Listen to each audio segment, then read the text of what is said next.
Hello and welcome! We have reached the end of another month and we are wrapping up things with our last movie of our adventure themed month. Now technically this film is science fiction fantasy and it is part of a massive franchise that has tons of films and all of them are really great, but we could not go without talking about Star Wars.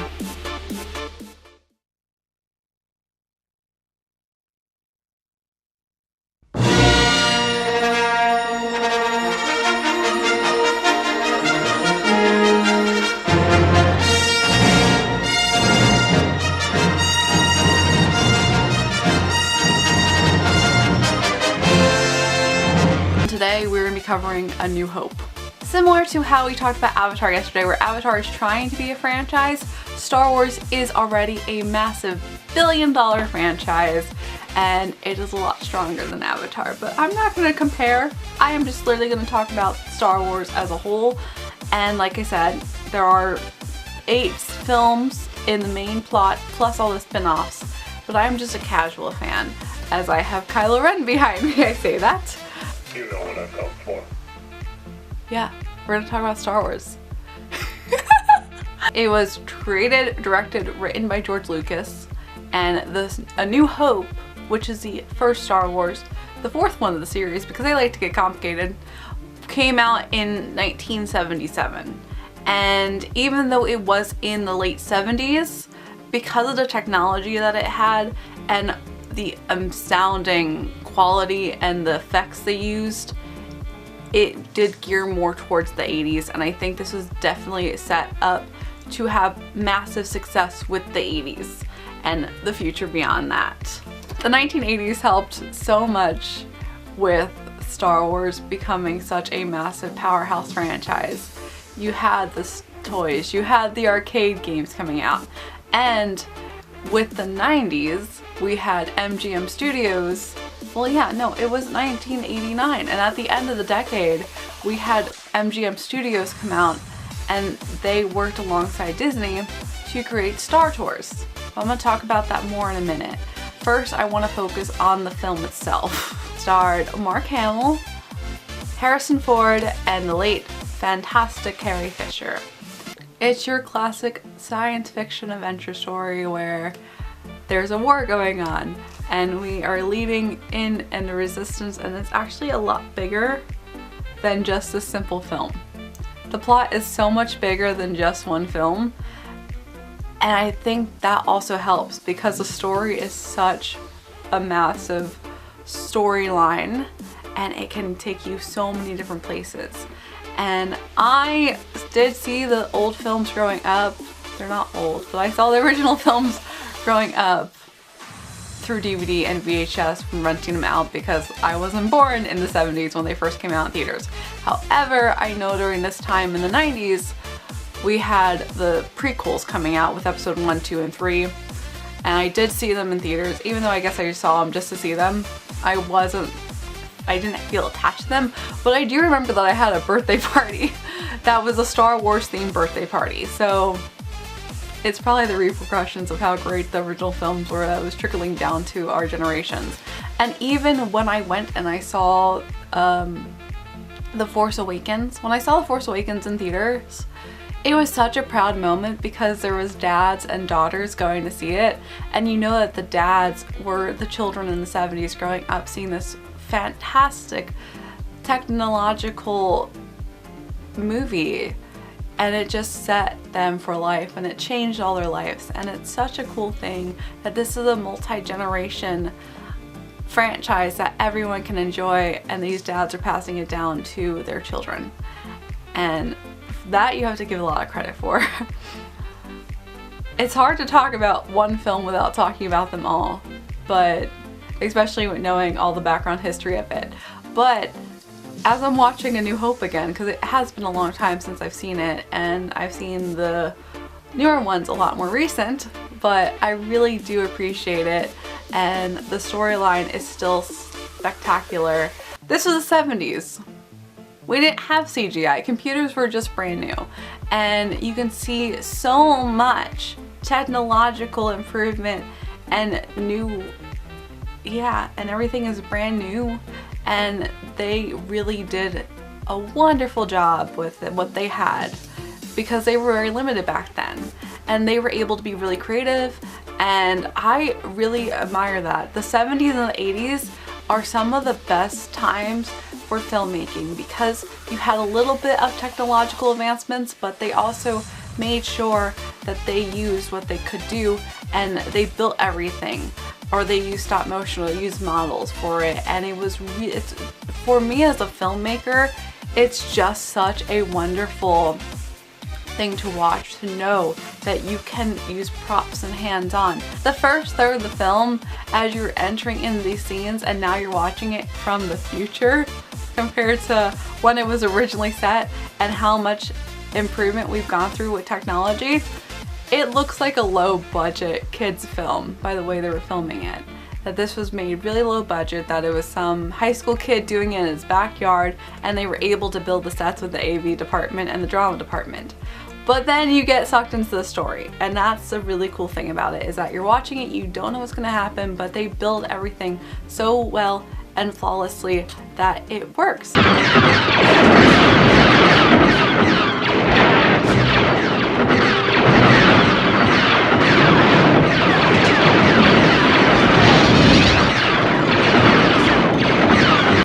Everyone is a great actor too. I love Mark Hamill.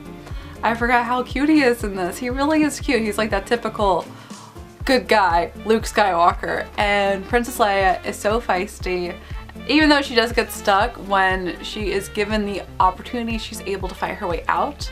And she's a fantastic role model, and I feel like girls need to, it's a great role model. And I think even down the line with Rey, and she is a fantastic role model, and I'm really proud that they do have a lot of really great female role models in the Star Wars universe. I appreciate Luke in this one, I feel like, because it was Luke's coming of age story in A New Hope, and this was the backbone.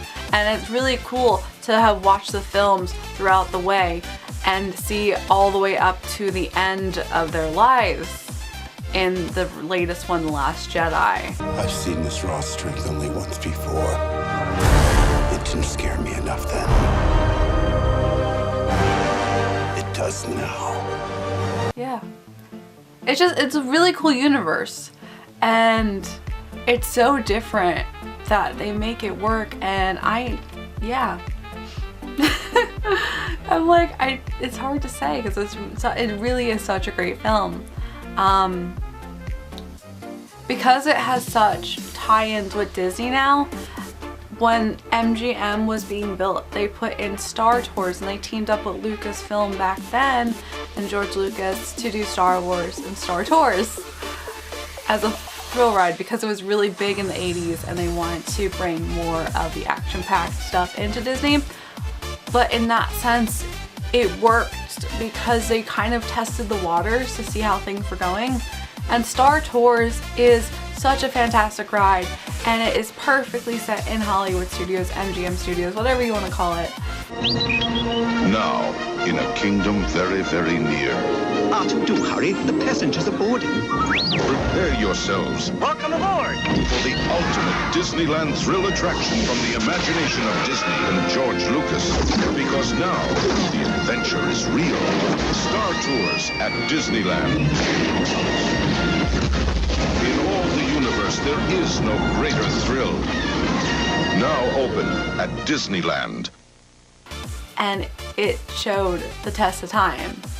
I remember when I went on the original one, when it had all the old scenes before they reimagined it, and even now, the fact that they are able to randomize the scenes, but it's still the basics motion simulator ride, it's just so much fun to go on, and I look forward to going on it every time I go to Hollywood Studios, MGM Studios. I really am excited to see what they're going to do with Star Wars Land. This is something that you can see is well deserved. It has such a cult following, and you have seen how many people are diehard Star Wars fans, and I really appreciate them. I might seem to be ranting hypocritically, because yesterday I talked all about Avatar and how I think it didn't deserve it yet. The difference is because Avatar is still so brand new, it's not even 10 years old yet, and it only has one film. Star Wars has over 8 films in the Star Wars universe main story. Plus you have spin-off films on top of that. Plus you have the Clone Wars. Plus you have all these video games. Plus you have literally so many stories beyond that, and an entire universe of characters. And you can do so much more on that, and it's proven to that. I'm a casual fan, but I still have my lightsaber. I always liked the idea of lightsaber fights, so that's really cool. And when I went to Comic-Con the one year, some dude was dressed up from Star Wars. I didn't know who he was. He was one of the different characters, but he had some really cool lightsabers, and I asked if I could do a lightsaber fight with him, and he did.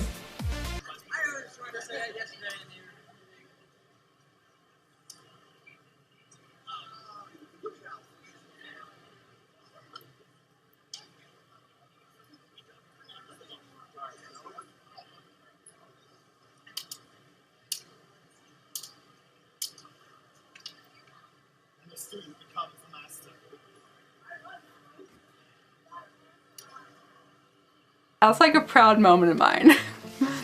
And if you have been following the channel, you also do know that I am a massive Kylo Ren fangirl. And again, this is strictly supposed to be a Star Wars New Hope review. It's hard to talk about with other films, and since I didn't have time, I'm not gonna have time to review the other Star Wars films during this year. So I just wanted to take a brief minute to talk about my love, my second love. We're gonna be talking about my first love next month. But my second love, Kylo Ren. I can't. I love, he's a whiny emo kid, and I love it. And it's interesting because of the progression that has happened with the films, that he is the son of Princess Leia and Han Solo. And I really do like the aspect of the family drama as a major subplot in these films. And it's cool that A New Hope stands as the beginning, and it lets you settle in and you get to learn about these characters without knowing the family secrets yet.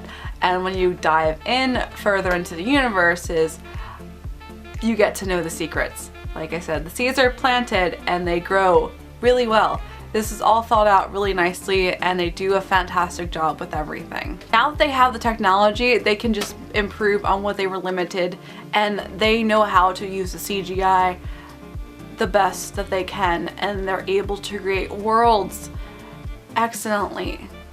Star Wars does equal up to Harry Potter in the amount of fans that the genre has and the franchise has.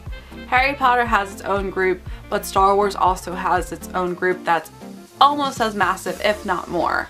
It's been around longer, so it has more time to develop. Harry Potter has only been around for 20 years, but those are the levels that you're getting at, and I'm really looking forward to everything, and I'm really looking forward to seeing what happens with Star Wars. I might be hypocritical because I don't see the same fate with Avatar. I feel like they should have waited, but Star Wars rightfully deserves it. And I'm trying to get off my soapbox because this turned more into a ranting of the park properties compared to just the films. As I'm wrapping up, I really do admire the franchise. I'm not a diehard fan like other people are, but they've proved it well, and as a film, it's a fantastic film.